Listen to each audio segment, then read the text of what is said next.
अंधेरी रात की सुबह होती है और मैं समझता हूँ कि जो अंधेरा इस देश के लोकतंत्र पे छाया है उसकी भी सुबह होगी।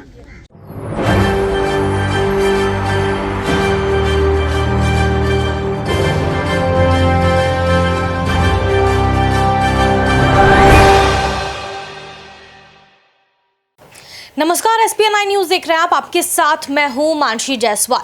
संजय सिंह को जब से पूरे मॉनसून सत्र से निलंबित किया गया है तब से लगातार उन पर जो है वो भारतीय जनता पार्टी हमलावर हो रही है। आम आदमी पार्टी लगातार आरोप लगा रही है कि संजय सिंह मणिपुर को लेकर के लगातार भारतीय जनता पार्टी से सवाल कर रहे थे और यही वजह है कि उनको पूरे मॉनसून सत्र से निलंबित कर दिया गया। आखिरकार क्या वाकई इसी तरीके की स्थिति अब पैदा होगी? क्या मणिपुर की घटना को लेकर के जब कोई नेता, जब कोई मंत्री उनसे सरकार से सवाल करेगा तो क्या इस तरीके का सुलूक उनके साथ किया जाएगा?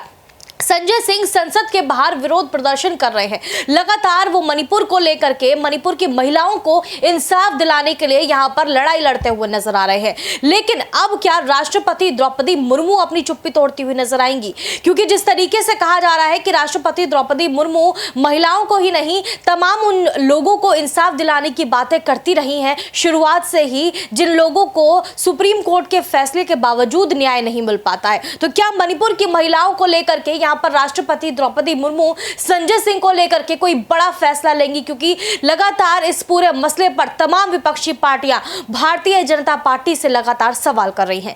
संजय सिंह क्या कुछ कहते हुए नजर आ रहे हैं, सुनिए। अंधेरी रात की सुबह होती है और मैं समझता हूँ कि जो अंधेरा इस देश के लोकतंत्र पे छाया है उसकी भी सुबह होगी। देश के एक हिस्से में जो हमारा सीमावर्ती राज्य है, जो हमारे लिए बहुत महत्वपूर्ण है, ऐसे राज्य के अंदर पिछले 90 दिन से हिंसा, दरिंदगी, हत्या, लूट, बलात्कार की घटनाएं हो रही हैं। केंद्रीय मंत्री का घर जला दिया गया, राज्य की महिला मंत्री का घर जला दिया गया, कारगिल के एक योद्धा की पत्नी के साथ दरिंदगी की गई, उसको नंगा करके परेड कराया गया। और इन सब विषयों पर देश के प्रधानमंत्री बोलेंगे नहीं। किसी क्रिकेटर की उंगली टूट जाए, प्रधानमंत्री बोलते हैं। चीते के साथ फोटो खिंचवानी हो तो 3 दिन तक फोटो खिंचवाते हैं। ब्राजील के फुटबॉलर पे कोई ट्वीट करना हो तो प्रधानमंत्री जी सक्रिय हो जाते हैं। आखिर इतनी बड़ी हिंसा और दरिंदगी की घटना पे प्रधानमंत्री खामोश क्यों है? उनको सदन में आके जवाब देना चाहिए। यही मांग तो हम कर रहे हैं। 5 मिनट बाद क्या ये लोकतंत्र का सबसे बड़ा मंदिर, यहाँ पर देश के एक हिस्से की पीड़ा भी नहीं उठाई जा सकती? फिर हम लोग किस लिए आए हैं यहाँ पे? फिर किस लिए पार्लियामेंट बनी है?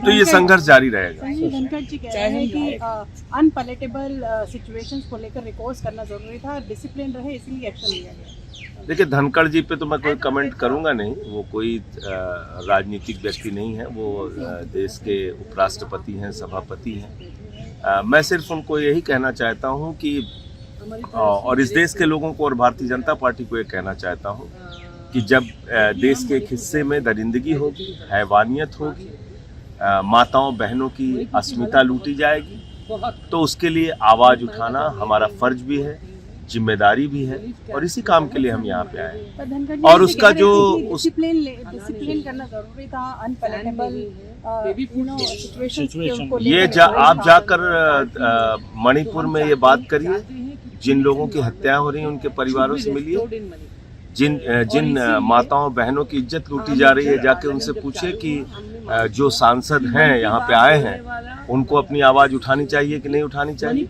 267 का नोटिस देके अपनी आवाज उठाना कौन सा जुर्म है?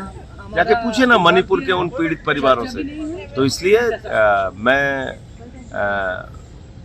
देश के महामहिम उपराष्ट्रपति जी को सिर्फ यही कहना चाहूँगा कि जब देश के एक हिस्से में दरिंदगी हो तो अपनी संवेदना दिखाने की ज़रूरत होती है, उनके साथ हम खड़े हैं ये बताने की ज़रूरत होती है, और उस जिम्मेदारी और फर्ज को मैंने निभाया।